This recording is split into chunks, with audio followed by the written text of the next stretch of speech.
Welcome back, everyone. NicknLex here. Thank you so much for joining me today to this new episode. I'm here. We're back from Dream Theater yesterday. Oh my God, it was just amazing. I got a shirt. I'm super happy. I finally own another Dream Theater shirt after so many years that I didn't. Oh my God, the show was just amazing. If you can catch them, watch them. They played 3 hours, 40th anniversary, just like amazing. I mean, the music is just, just the way it's on the record. Now, their singer, of course, we know that he's struggling a little bit, but it's because, you have to give him credit. He has been doing this for 4 decades, and when you sing high-pitched stuff, it's difficult to do it. And I didn't even mind. It was distracting, but he's really trying his best up there, so kudos to him and all the band. I think they performed a wonderful concert. At the end I was in tears. They played a specific song, so just watch them. And if you like that kind of music, if you like heavier progressive music, sort of in the vein of Rush, I would say, that was their main inspiration, Rush, and some metal acts, from the 70's and stuff like that. But today we're going to do an amazing marathon. As you can see, if you clicked on the video, you already know what I'm talking about. This is sponsored by Eagles Rule. Or Joe, as you know him. Thank you so much for sponsoring this marathon. And this is part 3. I'm going to link the other 2 parts in the description or at the end of the video, so you can watch the other ones. Because this is like a themed marathon. It's called 80's Giants. I'm sorry. Wait. They're called when 70's Giants meet the 80's, and there's volume 1, volume 2. This is going to be volume 3. And thank you so much, Eagles, for taking the time even to give me the label of the artist. You're just the best. Thank you so much for taking all the time and the information. So this is going to be a longer video. If you want to get a drink, I'll give you I think YouTube now actually gives us like timestamps where the reaction starts, where I stop talking. So pretty much I can talk for 2 hours, and then if I start watching or listening to the music, it tells you. It's in the description. So we're just gonna go through like the information that he provided me with, and it says here this is so nice. Hello, Nick and Alexia. Hope all is well with you and the family, and you are over your worst. And not yet. It says looks like you're going to have a blast with Dream Theater, and with the concert. And let's see. But it says here, the 70's Giants meet the 80's theme part 3. And there's a lot of information that I'm going to go through. So we're going to start it off with Jethro Tull. This is from the album The Broadsword and the Beast from 1982. And we're going to do the song Seal Driver. All right. So I'm going to give you some information. Then we're going to listen to the song. And I'm going to give you more information that Eagles provided me with. So it says here, a cut from Jethro Tull's 14th album, and called Broadsword and the Beast. The last must have Tull album for me. They released 10 more studio albums after this one, and they're for me, they're just whatever to downright bad.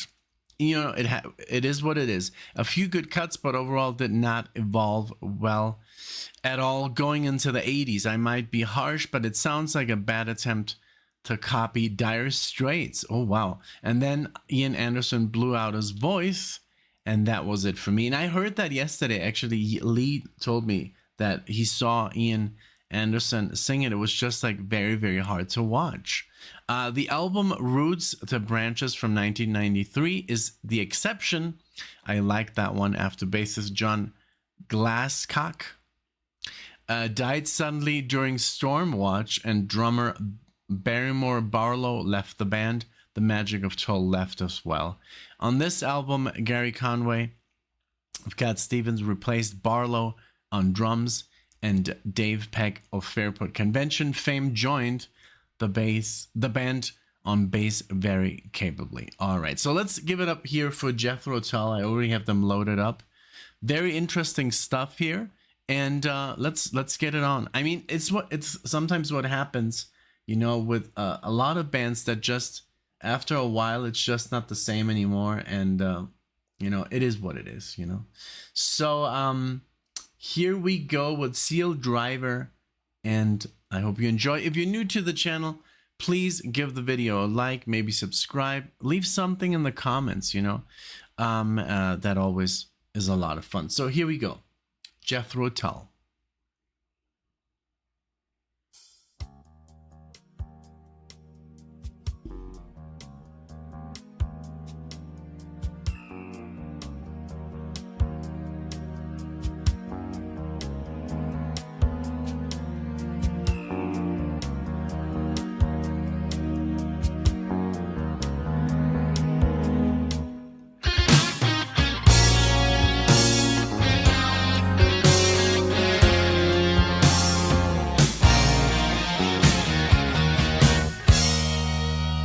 Oh yeah.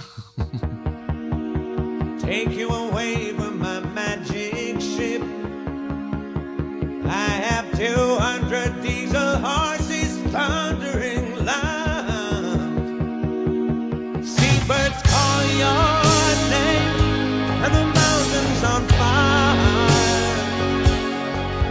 As the summer lightning cuts the sky like a hot wire.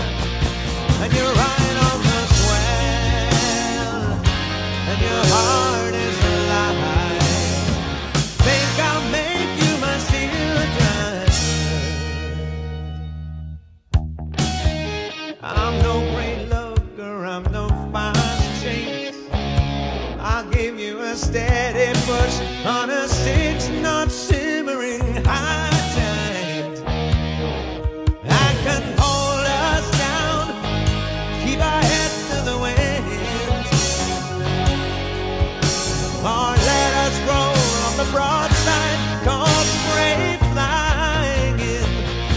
And we'll ride on the swell, and our hearts are alive. The bass. Let me make you my steel driver. I'm loving I it. could captain you if you'd crew for me. On a white flag spindrift, float on a moon-kissed sea.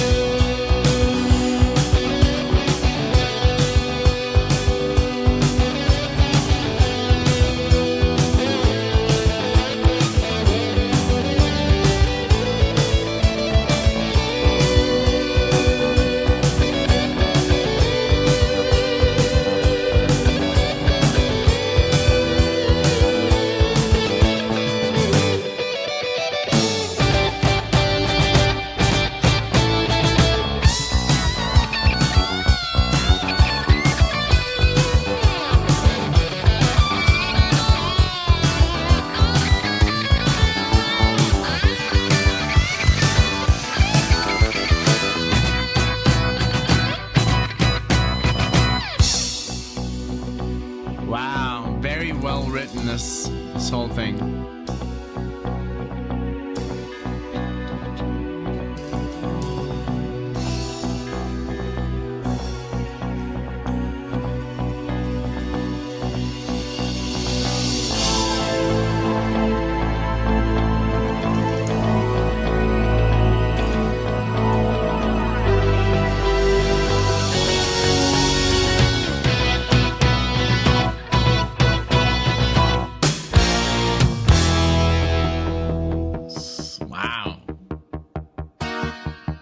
Could you fancy me as a pirate bold, or a longship Viking warrior with the old gods on his side? Well, I'm an inshore man, and I'm nobody's hero, but I'll make you tight for a windy night and a dark ride. Let me take you in hand and bring you alive. Trying to make you my shield tonight. Wow, man.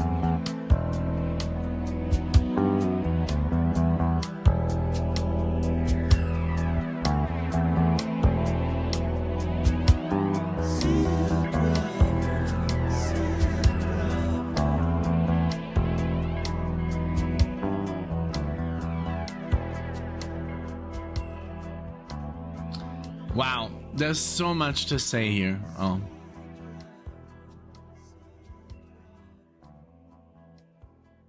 Okay.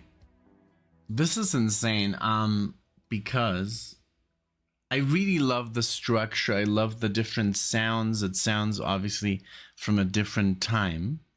It sounds 80s, but also it sounds like, oh man. So just real quickly,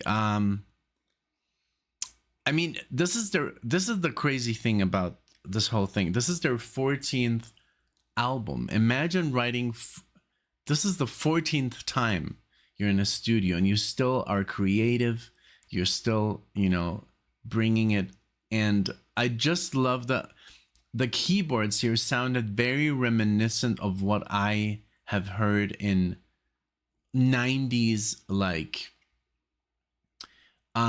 instrumental music, like for example, specifically for video games. I don't know, I've talked about this before, but in the 90's, I think in the late 80's and early 90's, when 16-bit video games emerged, they had to come up, with like music for the stages, right? And it had to be very creative. It had to be and it was kind of like a little bit synthy, a little bit proggy, a little bit jazzy, because it had to be very catchy. And I don't know, it's just like this music, and there's specific games that I could like quote, but I don't think I don't know if you guys were into that, I guess us kids, were into that kind of stuff. But the music they would use was very catchy, and yes, it was almost like they would listen to, like Beethoven or Bach, or, like maybe early Metallica, or maybe Jethro Tull or Kansas. And it's so funny because even I know someone who would listen to Kansas, and his kids would come up to him and say, like, Dad, what are you listening to? This sounds like video game music. But this is a good thing. This is nothing negative. Because it's very like, there's a lot of stuff happening and it's moving. And it just reminded me, I guess my generation, it reminded me of that. I really love the bass here. I love the chord progressions. I love it's very proggy, but it does have this kind of like, I don't want to call it synth, because it didn't really sound like a synth, but it has a lot of string sections that are done with the keyboard, and I really love that. His singing here is amazing. It's just a really cool piece. It sounds not like 70's prog. And I think that's also, what Eagles is trying to like portray here. Like this is a 60's band. They started in the late 60's. I mean, but it's a 70's progressive band that got into the 80's, just like Genesis did, and,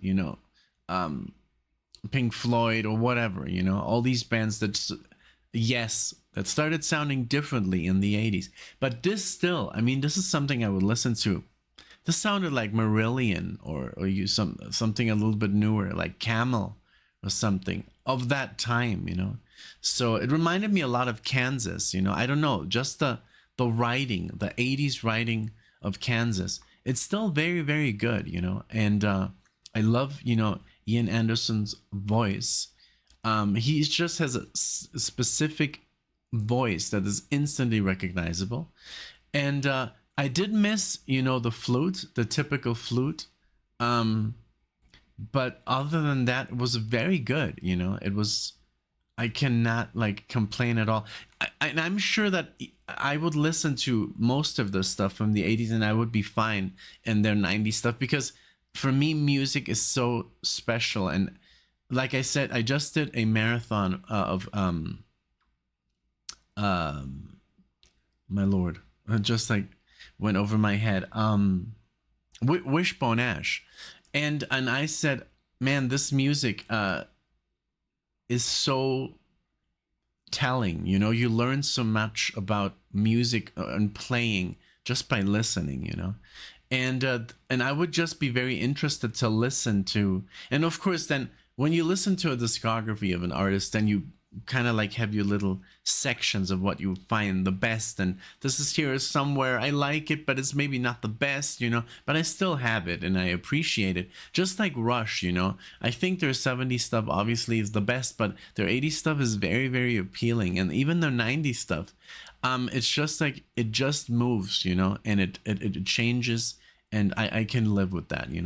So, but yeah, this was very, very good. I loved it, and I really would love to listen to it again, but I can't right now, So it's one of these things, you really would love to listen to the tune again right away, just to really know what actually happened, So, song number two, and you guys give me what you think about these songs. Of course, that's what we want. You to participate. So song number 2, a cut from Rush's 11th studio album, Power Windows. Here we go. This is what I was talking about. Unlike Tull, Rush was absolutely on fire in the 80's. Rush is sensational in the 70's, but for me, even better in the 80's. I think Moving Pictures is obviously one of their best outing, but I do love their early stuff, We haven't heard it all, but a lot. 6 5-star albums all in a row, which is incredible. Permanent Waves, Moving Pictures, Signals, Grace Under Pressure, Power Windows, and Hold Your Fire from 1987 are all immaculate. Classic lineup, of course. They've never changed, except that one time with the drummer. The first album, may he rest in peace, and our dear Neil Peart as well, the master of the drum kit. This is a very lyrically driven song, one of my favorite from Neil Peart, Canada's gold standard. Let's pull up the lyrics. Let's listen to some Rush here. Let's go.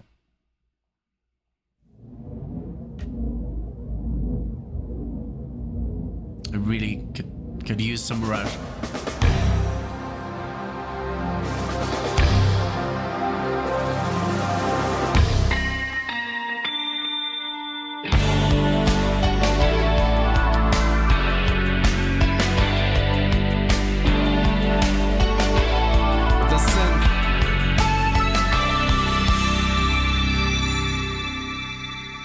Imagine a time when it all began, in the dying days of a war, a weapon that would settle the score. Whoever found it first would be sure to do their worst. We always had before.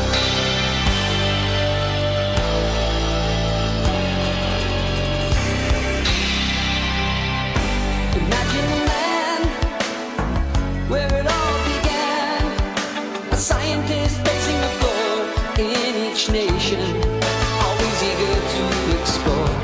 Build the best big stick to turn the winning trick, but this was something more.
sand.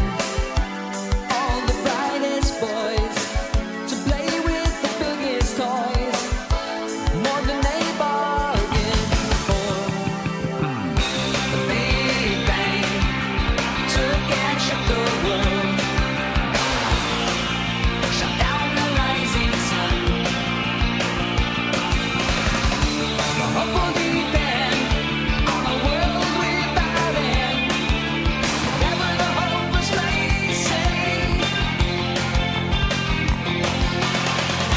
Imagine a man when it all began, the pilot of an owner gate, flying out of the shockwave on that August day. All the power that be on the course of history would be changed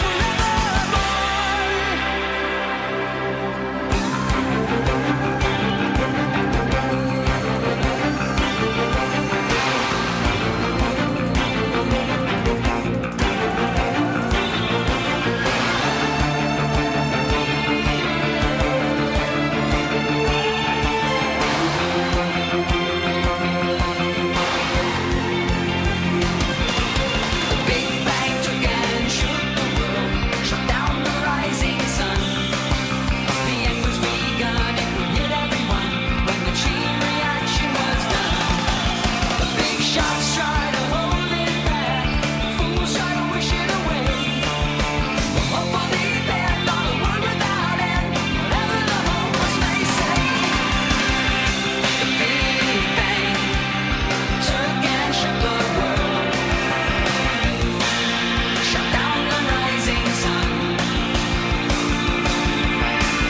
The hope will depend on the world without end, whatever the hopeless may say.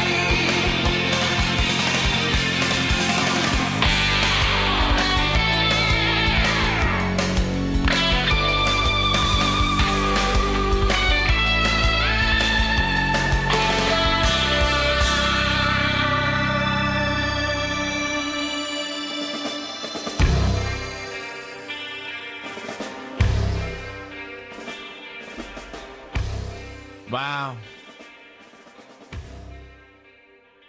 What a song.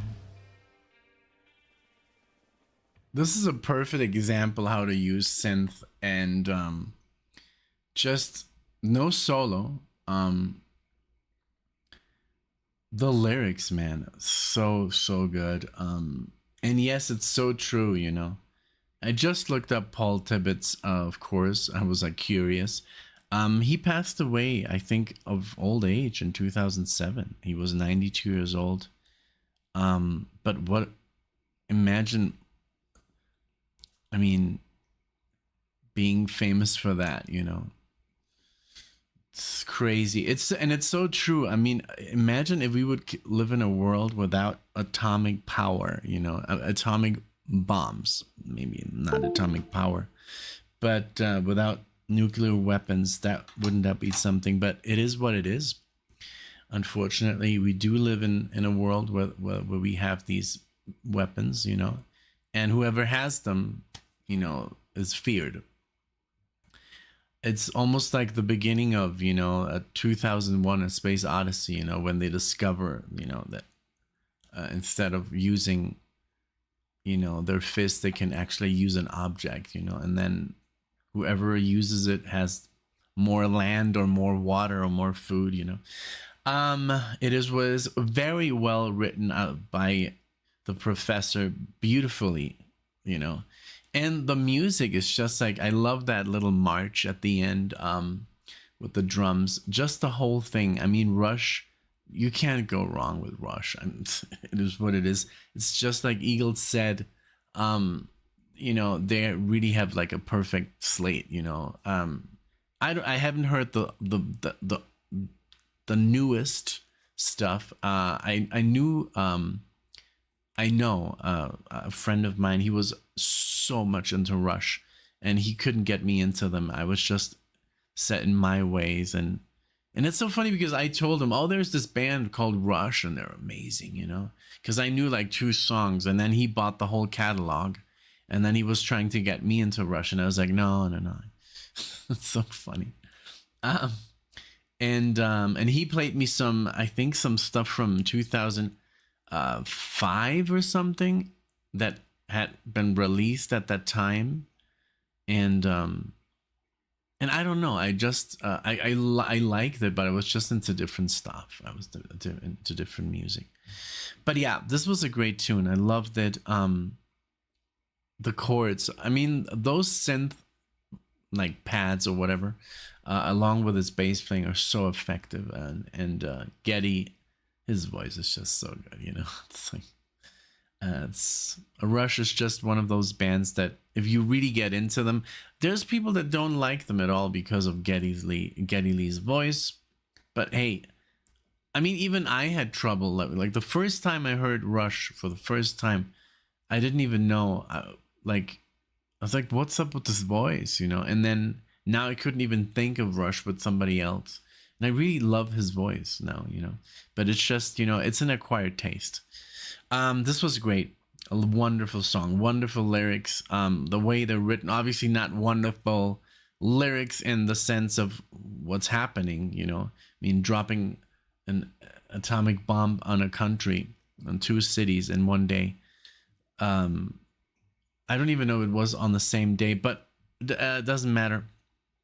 It happened, and it was horrible, and I hope it never happens again.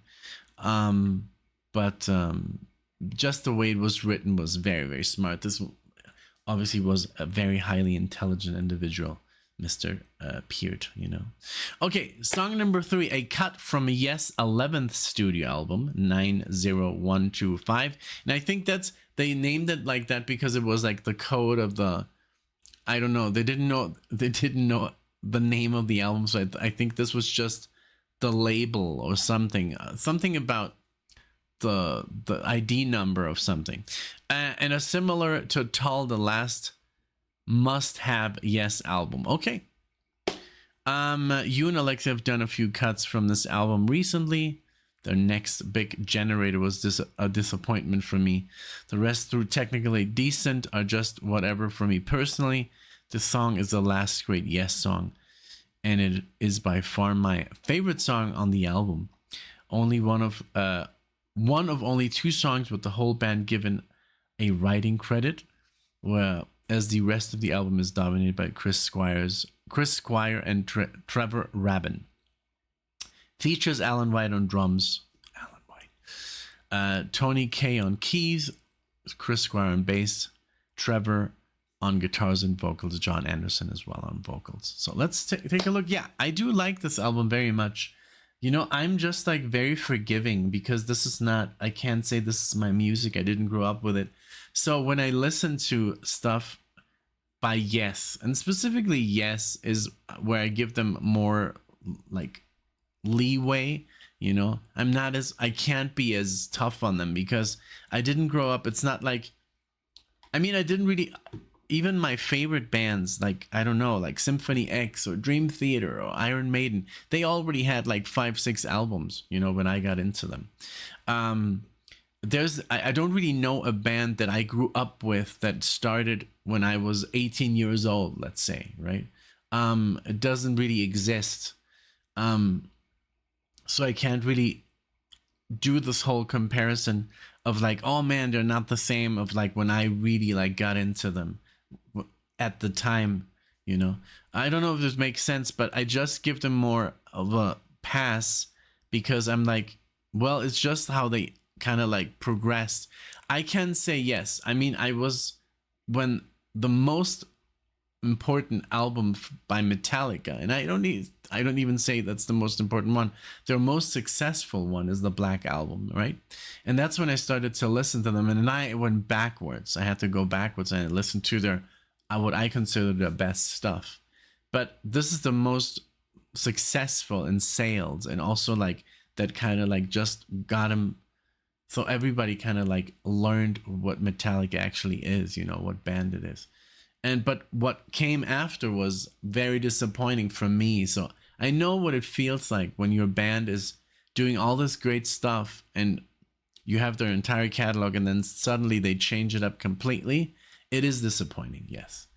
But I mean, with these older bands from the 60s and 70s, I just give them a little bit more of a pass because for me, it's all new, you know? So I guess. So let's check out Yes Hearts. Here we go.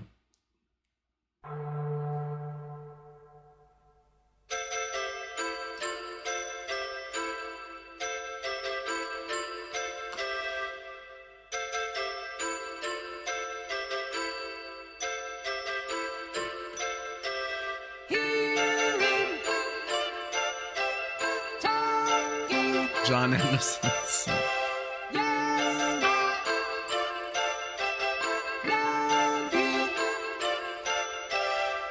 Set your heart sail on the river. Look around as you drift downstream, pouring souls into the ocean. Take account of all you've Together. seen. One people together, freedom for today. So easy, the future.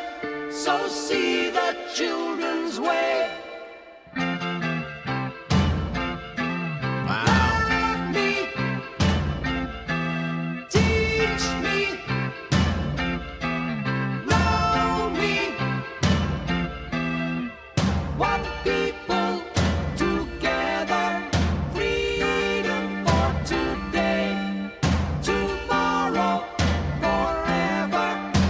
See the people's way.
As we flow down life's rivers,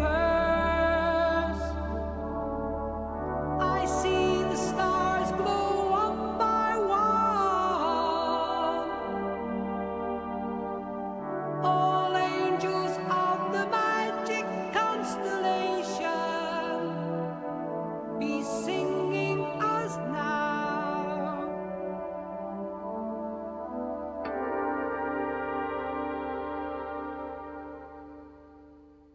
Wow. So good. I think so far my favorite track of the marathon. The way it started, I don't know if that was Trevor singing a line and then John took over with let's see. I think let me see. Yeah. So yeah, of course. So because the harmonies, Chris and John, I mean, those are unmatched. I'm sorry. As much as I love Kansas, but those two have just such angelical voices. It just gets me every time. And I really loved the lyrics. I was really paying attention. I love the guitar solo. The guitar, that's a totally different from Steve Howe.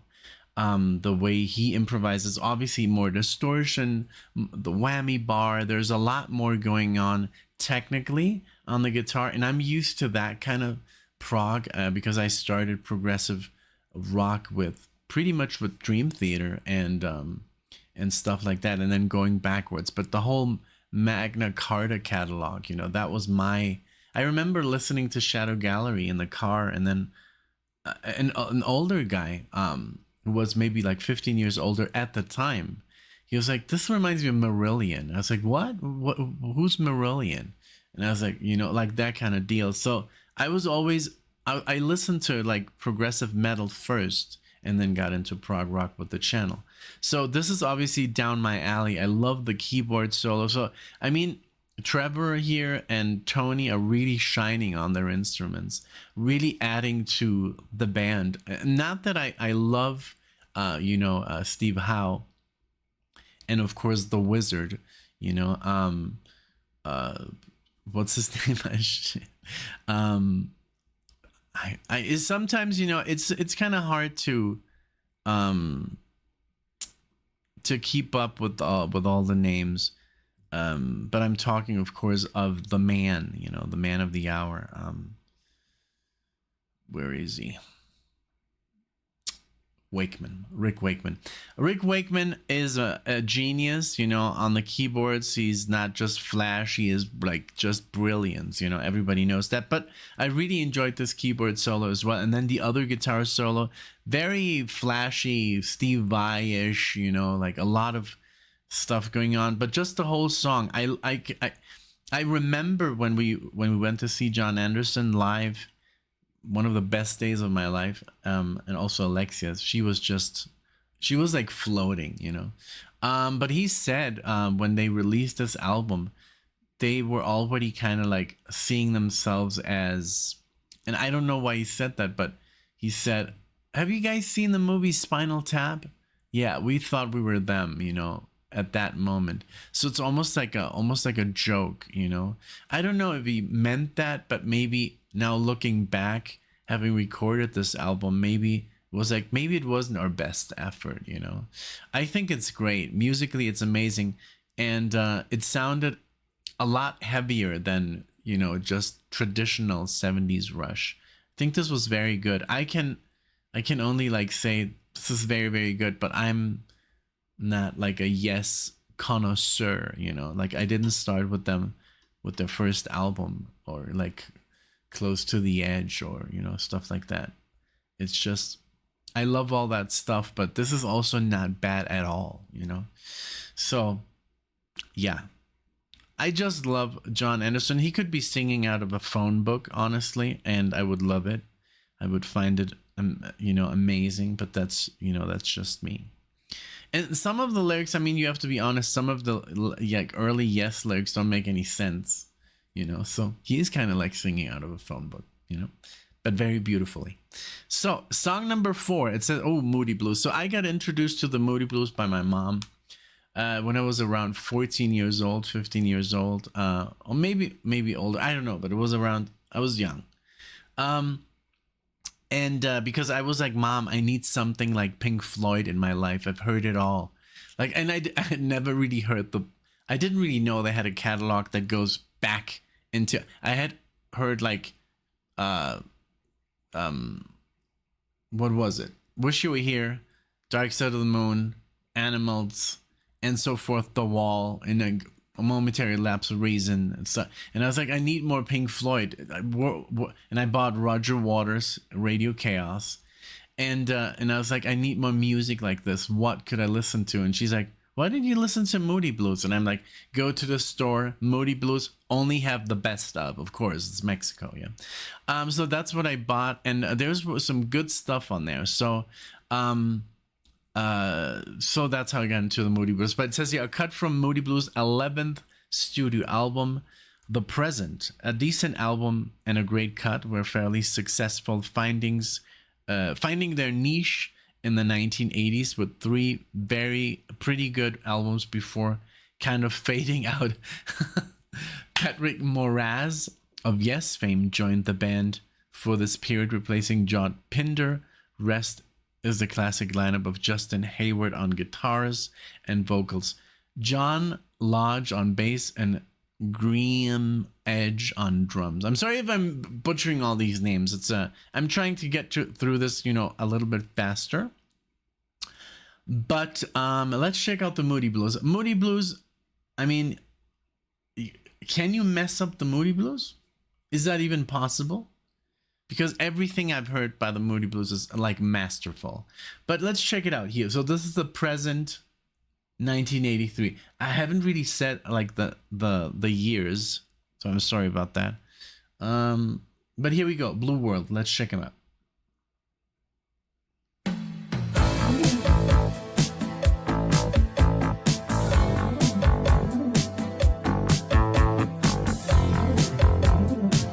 Very different.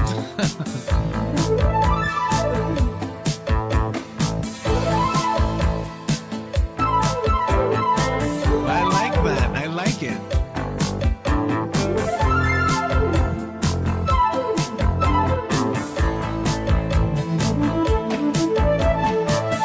Heart and soul took control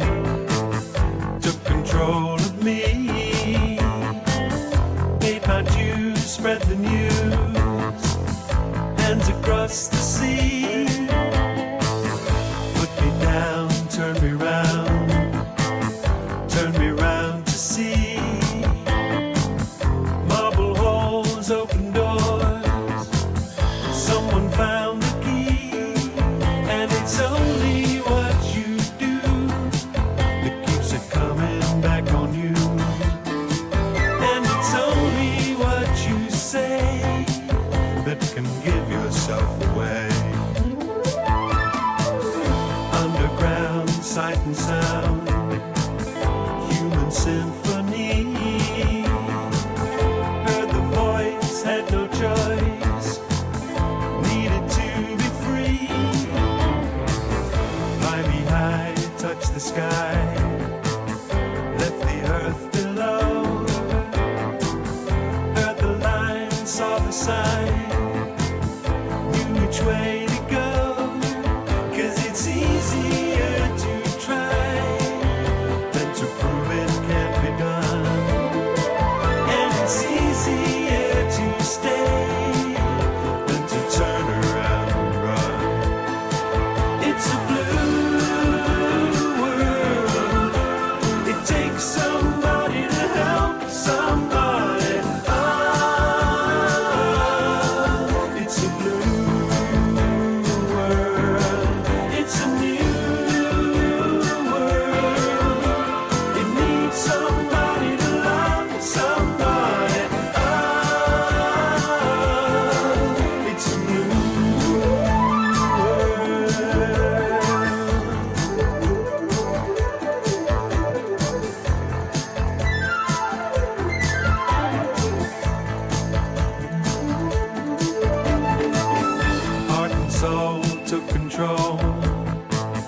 took control of me. They thought you'd spread the news, hands across the sea. Put me down, turn me round to see. Marble halls, open doors, someone found the key. 'Cause it's easier to try than to prove it can be done. And it's easier to stay than to turn around and run. It's a blue world. It takes somebody to help somebody. It's a blue world. It's a new world. It needs somebody to love somebody. It's a blue world. It's a blue world. It takes somebody to help somebody. It's a blue world. It's a new world. It needs somebody to love somebody. It's a blue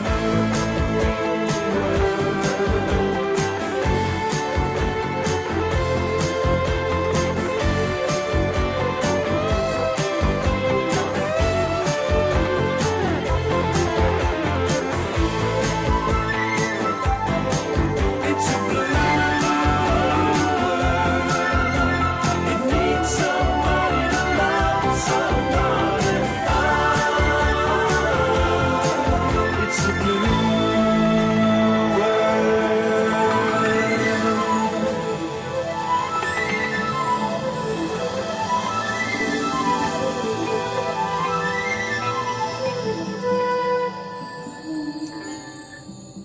Wow.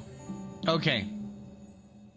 So I really liked it, honestly. I mean, I was a little thrown off with the like thriller type, like boom, boom, boom, boom, boom, boom, boom, boom, boom, the Michael Jackson kind of like that synth bass. I love the arpeggios, you know, that kind of like flute like. And I love his voice. It's really like the same voice, and it's the same way he's of singing, like the pacing and the way he kind of like just sounds, you know. But it is a little bit different, like but I'm not hating on it. But wow, Prog Archives are destroying this album. You know, it's just like, and these guys are like prog heads. The last interesting Moody Blues album, 1 star, 3 stars, 2 stars, a gift or not. I don't want to read like all the reviews because but it's also like, I vote that this band changes its name to Moody Blunders. Stuff like that, you know, really not not a good reception at all. But I did enjoy it, you know. It sounds very different because Moody Blues, I mean, that best of, I heard that quite often, and I loved every second of it. And then we did full albums, you know. Which one did we do? It should be here. So yeah, maybe with the Moody Blues, I just have been listening to them way longer than all the other bands that I was like just like listening to. So I guess I feel it a little bit more that, yeah, it's a lot. It's the change is very, very apparent, you know. Where's that album? Oh Lord. You guys know the album that we did from, I think it's a 60's album. Let's go back.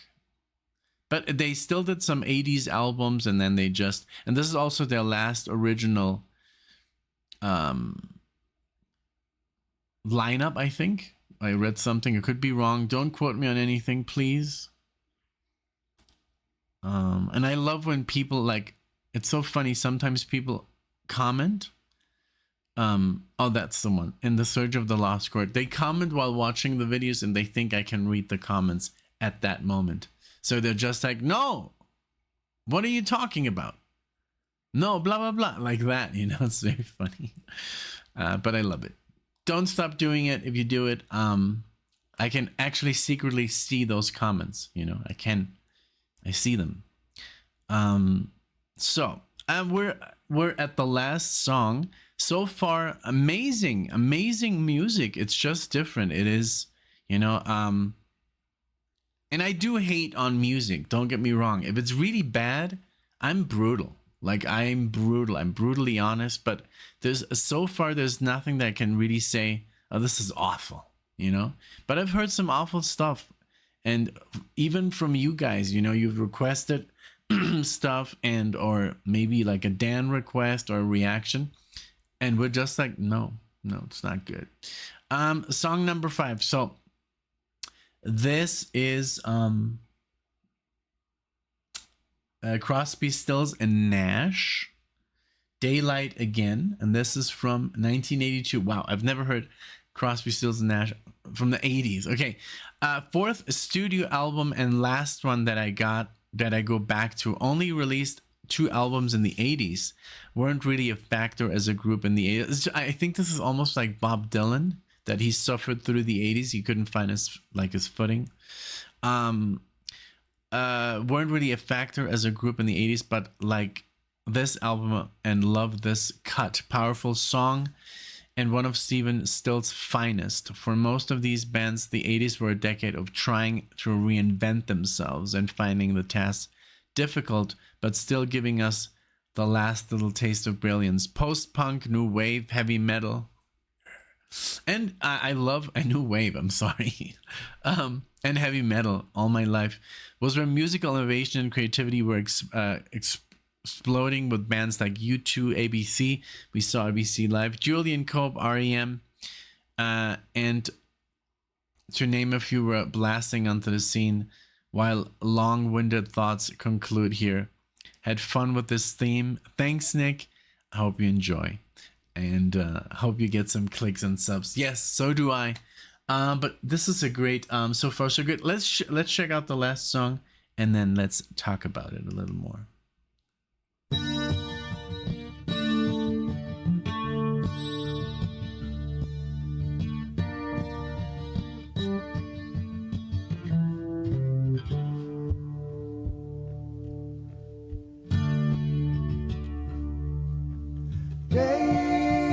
Daylight again, following me to bed. I think about 100 years ago, how my father's bled.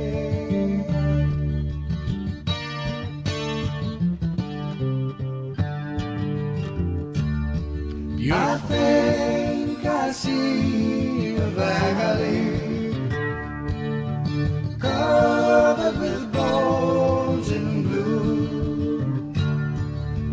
All the brave soldiers that cannot get older been asking after you.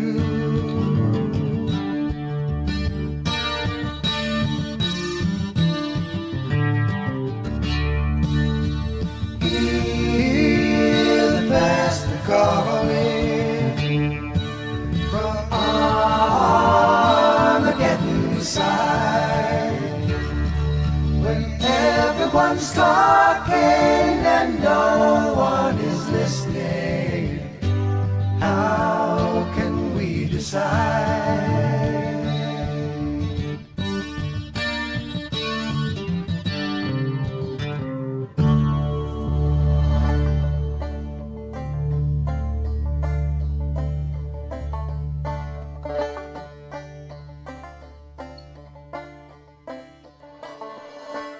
Do we find the cost of freedom buried in the ground? Mother Earth will will swallow you. Lay your body down. Beautiful. I wouldn't know if you wouldn't have told me that this was not in their prime or in their, in the 70s or 60s. I would have thought, because they still maintained, their style, even in the 80s, it just sounds like Crosby, Stills and Nash. Their harmonies and that style of, folk, it's just, that's what they do best. And I wouldn't change a thing, I would just, there's bands, and that's what I like about a couple of bands, that they just said, we're just going to keep on doing it. Like, for example, this shirt here, Dream Theater came out in the 90s when grunge was, reigning the scene. Metal was pretty much like, get the hell out of here. They were like, well, we're going to do what we want. We're going to do progressive rock and we're going to play metal.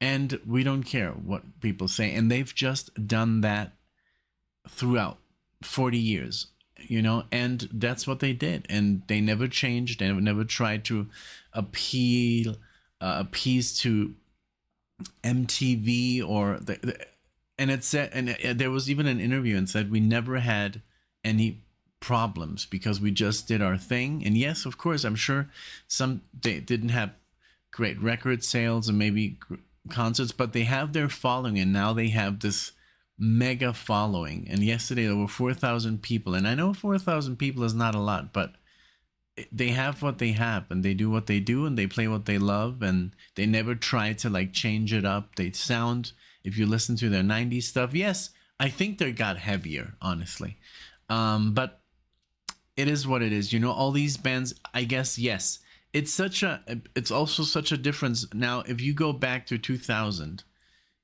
and then you fast forward to 2025, it's still the same. Nothing has really changed. We have, I guess, better phones, and better computers, but musically, there hasn't been like a revolution, like from the 60s to the 70s, and oh my God. And then from the 70s to the 80s, oh my God. And then from the 80s to the 90s, wow, like alternative. It hasn't really happened again, music has just like kind of like, and don't get me wrong, there's a lot of great music coming out, but it's all like very like deeply buried. Nobody really knows about it. You have to look for it. You have to search for it left and right. It's not being fed to you like back in the 70s and 80s where radio was giving you this information.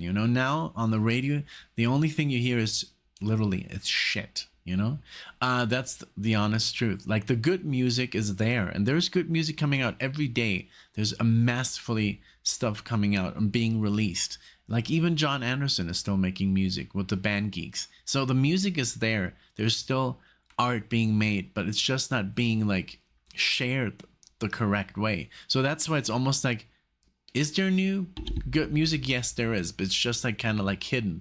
It's not being shown to us. It's almost like the only thing we do get shown is all garbage. I'm sorry, but that's the truth.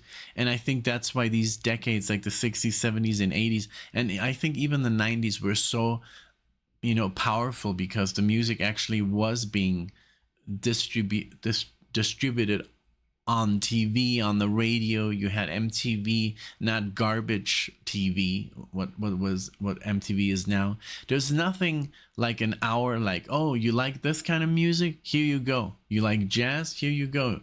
No, it's all like, this is the music that's popular, and it's all garbage, honestly. It's all like mass-produced plastic garbage.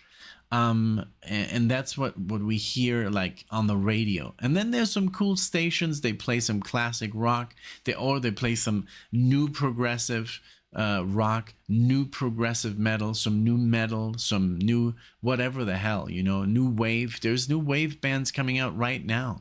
And it's just like, the thing is that music is not being shared the way it was in those decades. And I think, but yeah, you do hear the difference, because from the 70s to the 90s was such a, I think, such a cultural shift in just technology. And I think the musicians wanted to try out their new toys, you know, like different pedals and different keyboards, and everything sounds different because, and then there's more technology adding. And then obviously you wanted to stay relevant. So you were kind of like, yes, just like I read, they were trying to reinvent themselves and go with the times. And sometimes it worked, sometimes it didn't, you know. And you can say, like, for example, Genesis, for example, that's a good example. Old Genesis, a lot of people don't like it at all. I love old Genesis. I mean, Supper's Ready, or, you know, anything like that. Carpet Crawlers, like the whole like 70s catalog of Genesis is masterful.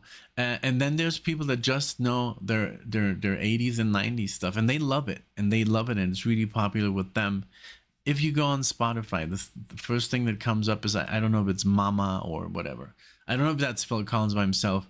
I could be wrong, but it's just like, this music did sell. And I think also people were seeing dollar signs, and they were like, well, if we play kind of like this kind of style, then we're going to make more money. And then there's some bands like Dream Theater, they didn't care about the money. They just like, we're just going to play the way we play, and whoever likes it will buy it. And that's just, you know. And there's other bands like Iron Maiden.